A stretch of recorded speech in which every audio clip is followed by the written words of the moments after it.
الحمد لله وكفى وسلام على عباده الذين اصطفى أما بعد قال الله تعالى أعوذ بالله من الشيطان الرجيم تكاد السماوات يتفطرن منه وتنشق الأرض وتخر الجبال هدا أن دعوا للرحمن ولدا۔ قریب ہے کہ اس قول کی وجہ سے آسمان پھٹ جائے اور زمین شق ہو جائے اور پہاڑ ریزے ریزے ہو جائیں کہ وہ رحمان کی اولاد ثابت کرنے بیٹھے۔ معزز حاضرین، میں آپ کے سامنے سورۃ مریم آیت نمبر 90 اور 91 دو آیتیں تلاوت کی ہیں۔ آپ جانتے ہیں کہ حضرت عیسیٰ علیہ السلام کے تعلق سے لوگ تین طرح کے لوگ عقیدہ رکھتے ہیں۔ ایک ہیں نصارہ، اور ایک ہیں یہود، اور ایک ہیں اہل السنہ والجماعہ۔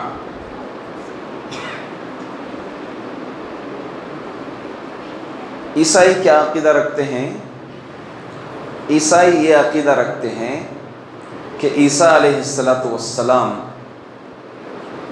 اللہ کے اٹھ جاؤ بیٹے یہ طرف آؤ،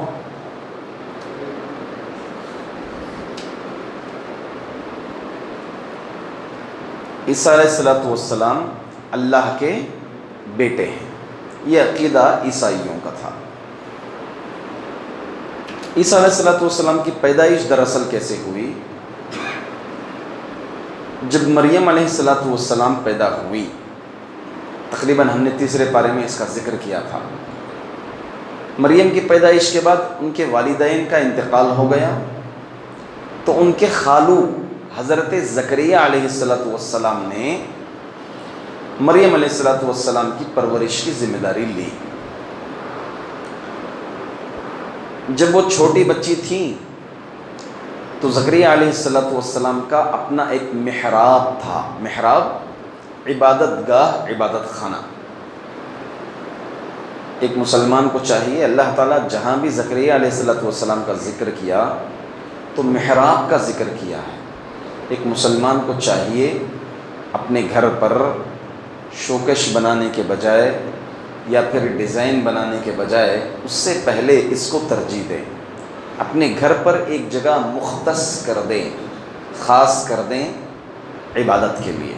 اگر ہو سکے تو اس کو ایک الگ ہی کمرے کی شکل دے دیں، اگر ہو سکے تو اس کو ایک الگ ہی کمرے کی شکل دے دیں، ایک عبادت خانہ ہو جہاں پر آپ تنہائی کے ساتھ، تنہائی میں رہ کر کے اللہ تعالیٰ کو پکار سکو، دعائیں کر سکو، عبادتیں کر سکو۔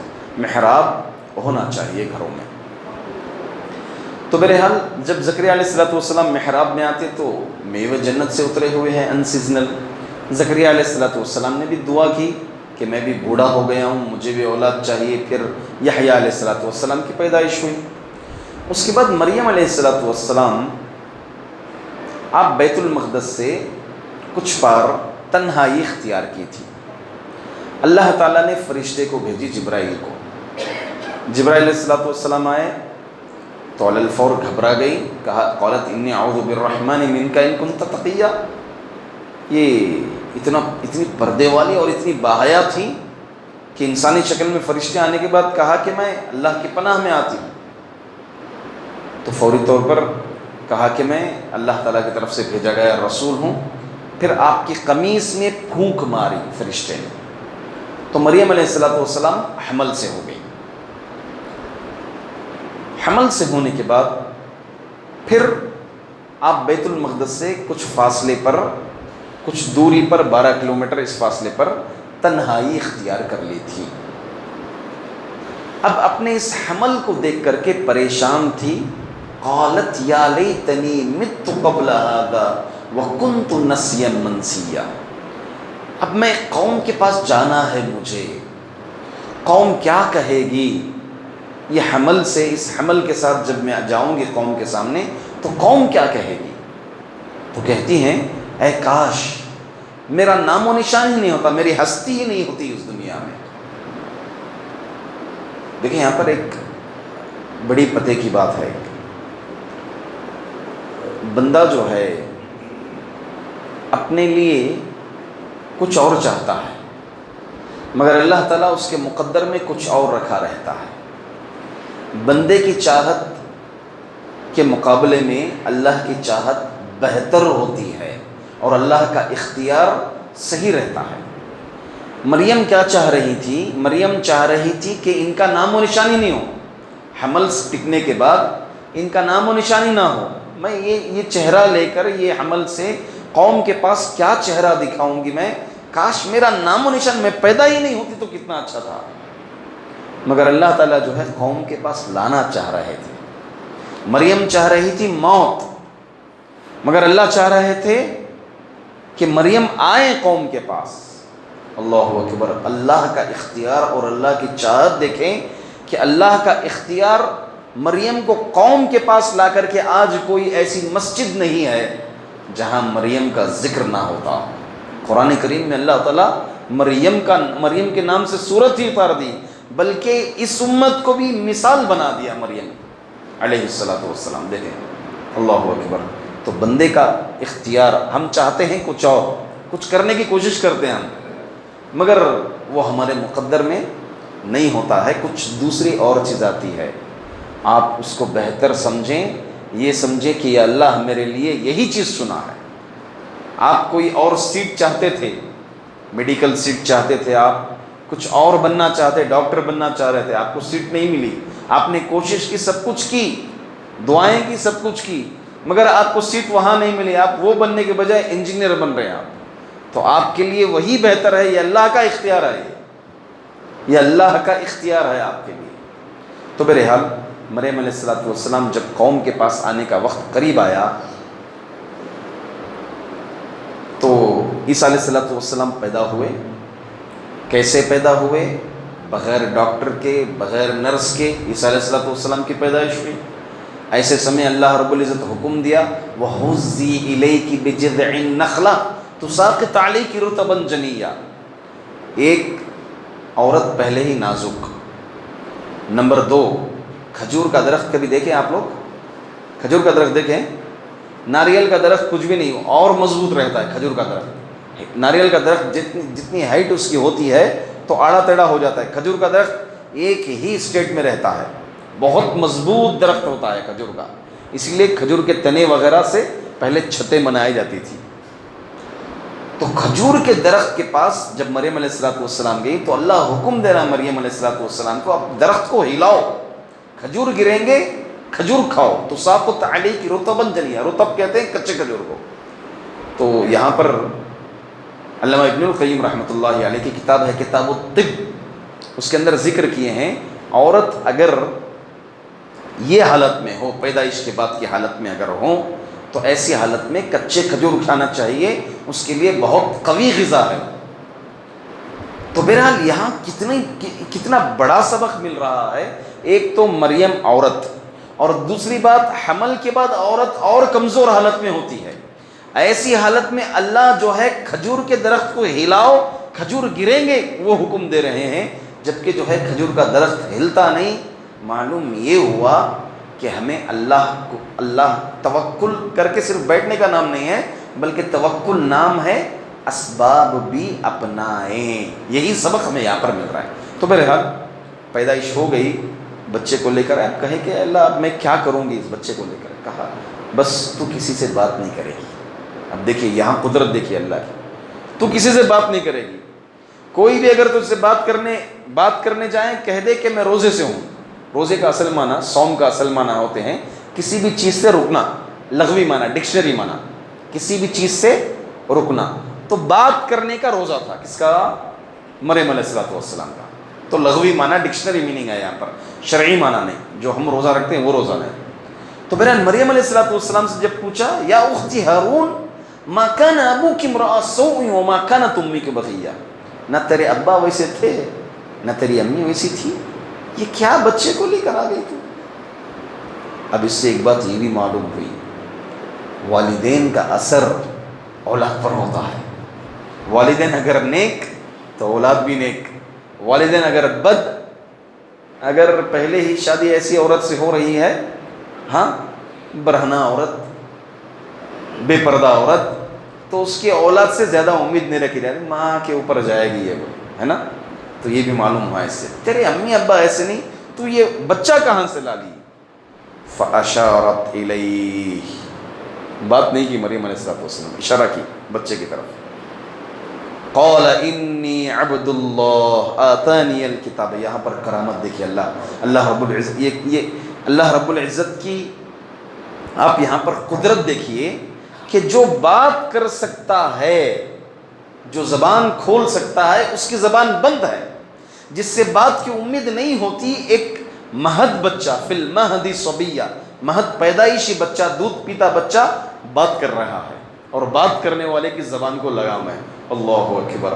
تو معلوم یہ ہوا زبان، گفتگو، بات کرنا، یہ استطاعت، قوت گویائی یہ اللہ تعالیٰ دیتے ہیں۔ گونگے اگر رہیں تو یہ گونگے ہوئے نہیں، بلکہ اللہ تعالیٰ قوت گویائی ان سے چھین لیے۔ تو بہرحال قال انی عبد اللہ آتانی الکتاب وجعلنی نبیا، یہ عیسیٰ علیہ السلام کی پیدائش ہے۔ تو عیسائی کیا کیے بعد عیسیٰ علیہ السلام کے، حضرت عیسیٰ علیہ السلام کے دین میں گڑھنا شروع کر دیے انجیل میں، اور عیسیٰ کو ابن اللہ کہنا شروع کر دیا۔ تو یہاں پر قرآن کریم میں یہی آیت ہے کہ جو ابن اللہ ان دعوا للرحمن ولدا، جو رحمان کو ولد ثابت کریں، کتنی خطرناکی بیان کی جا رہی ہے۔ قریب ہے کہ آسمان پھٹ جائے، زمین پھٹ جائے، پہاڑ ریزے ریزے ہو جائے، رحمان کے لیے ایسا کلام کیا جا رہا ہے۔ بلکہ ایک حدیث قدسی میں اللہ کے رسول صلی اللہ علیہ وسلم فرماتے ہیں وَأَمَّا شَتَمْتُهُ إِيَّايَ فَقَوْلُهُ اتَّخَذَ اللَّهُ وَلَدًا وَأَنَا الْأَحَدُ وَأَنَا الصَّمَدُ لَمْ أَلِدْ وَلَمْ أُولَدْ وَلَمْ يَكُنْ لِي كُفُوًا أَحَدٌ۔ اللہ تعالیٰ حدیث قدسی میں فرماتے ہیں مجھے گالی دینا یہ ہے کہ میرے لیے اولاد کو ثابت کرنا ہی مجھے گالی دینے کے برابر ہے۔ اللہ تعالیٰ فرما رہے ہیں میں احد ہوں، اکیلا ہوں، بے نیاز ہوں، نہ میں نے کوئی جنا ہے نہ کوئی مجھے جنا ہے، میں اکیلا کافی ہوں۔ اللہ تعالیٰ حدیث قدسی میں فرما رہے ہیں۔ یہ عیسائیوں کا عقیدہ۔ یہودیوں کا کیا عقیدہ ہے؟ ولد الزانی، زانی کی اولاد، یہ عقیدہ ہے یہودیوں کا، نعوذ باللہ، عیسیٰ علیہ السلام کے تعلق سے۔ اور تیسرا اور صحیح عقیدہ جو اہل السنہ والجماعہ کا ہے وہ ہے کہ عیسیٰ علیہ السلام بغیر باپ کے ماں سے پیدا کیے گئے، اللہ تعالی نے پیدا کیا، اور وہ اللہ کے ایک نبی ہیں۔ عیسیٰ علیہ السلام کو یہودی دشمن بن گئے تھے، ان کے تو دشمن بن گئے تھے، کیا کیے؟ حضرت عیسیٰ علیہ السلام کو قتل کرنے کا پلان کر لیا آخر کار۔ تو ان کے حواری تھے کچھ، عیسیٰ علیہ السلام کے حواریوں میں سے ایک تیار ہو گئے عیسیٰ علیہ السلام کی شکل اختیار کرنے کے لیے۔ تو وہ عیسیٰ علیہ السلام کی شکل اختیار کر لے اللہ کے حکم سے۔ پھر یہودی آئے، عیسیٰ علیہ السلام سمجھ کر کے وہ حواری کو قتل کر دیے۔ اللہ تعالیٰ فرماتے ہیں بر رفعہ اللہ الیہ، ہم نے عیسیٰ کو اوپر اٹھا لیا، ہم نے عیسیٰ کو اوپر اٹھا لیا۔ ولیکن شبہ لہم، یہودی کہتے ہیں کہ ہم نے عیسیٰ علیہ السلام کو قتل کیا، انا قتلنا المسیح وما قتلوہ، انہوں نے قتل نہیں کیا، وما صلبوہ، اور اٹھا کر کے صلب نہیں کیا۔ یہ دیکھتے ہیں نا عموماً آپ نشان صلب کرتے تھے، کیلوں سے مار دیے تھے باقاعدہ طور پر، وما صلبوہ ولیکن شبہ لہم۔ اللہ تعالیٰ فرما رہے ہیں کہ عیسیٰ علیہ السلام کی شباہت کسی نے اختیار کر لی تھی۔ بر رفعہ اللہ الیہ، بلکہ اللہ نے عیسیٰ علیہ السلام کو اوپر اٹھا لیا۔ یہ عقیدہ ہمیں رکھنا ہے۔ اب عیسیٰ علیہ السلام قیامت سے پہلے آئیں گے۔ نمبر 1، وہ 40 سال زندہ رہیں گے۔ کیا بن کر کے آئیں گے؟ نبی بن کر آئیں گے؟ نہیں، اللہ کے رسول صلی اللہ علیہ وسلم کی امتی بن کر آئیں گے، اللہ کے رسول صلی اللہ علیہ وسلم کے امتی بن کر آئیں گے، خنزیر کو ختم کریں گے، یہ جتنے بھی صلیب ہیں سب کو توڑیں گے عیسیٰ علیہ السلام۔ صبح فجر کے وقت منارۃ البیضاء پر دو فرشتوں کے کندھوں پر ہاتھ رکھ کر کے سیدھے منارۃ البیضاء پر آپ آئیں گے، آپ کے سر سے پانی ٹپکتا ہوگا، ایسی حالت میں آپ آئیں گے، دجال کو قتل کریں گے، خنزیر کو ختم کریں گے، جتنے بھی خنزیر ہیں دنیا میں، پھر 40 سال تک 40 سال تک رہیں گے اور عیسائیوں کو بھی قتل کریں گے عیسیٰ علیہ السلام آنے کے بعد۔ یہ عقیدہ ایک مسلمان کو عیسیٰ علیہ السلام کے تعلق سے رکھنا چاہیے۔ اس میں ایک بہت ہی بڑی چیز ہے، کیا ہے؟ کرسمس۔ کیا ہے یہ پتہ ہے آپ کو؟ کرسمس کا مطلب یہ ہے عیسیٰ علیہ السلام کی پیدائش پر جشن منا رہے ہیں، برتھ ڈے، یہ عقیدے کے ساتھ نعوذ باللہ کہ وہ ابن اللہ ہے، تو ہمارا نعوذ باللہ ہیپی کرسمس کہنا بھی ہم گویا اس گناہ میں مکمل شریک ہو رہے ہیں، بہت بڑا گناہ کر رہے ہیں۔ اس لیے اس طرح کی چیزوں میں ہمیں شرکت قطعی طور پر نہیں کرنا ہے۔ اللہ تعالیٰ سے دعا ہے کہ اللہ تعالیٰ ہمیں صحیح فہم عطا فرمائے، کتاب اور سنت کو صحیح معنی میں سمجھنے کی توفیق عطا فرمائے، عیسیٰ علیہ السلام کے تعلق سے ایسے ہی عقیدہ رکھنے کی توفیق دے جیسے کتاب اور سنت میں بیان کیا گیا ہے۔ اللہ ہماری عبادتوں کو، دعاؤں کو، تلاوتوں کو، روزوں کو، قیام کو، رکوع کو، سجود کو قبول فرمائے۔ آمین۔ وآخر دعوانا ان الحمد للہ رب العالمین۔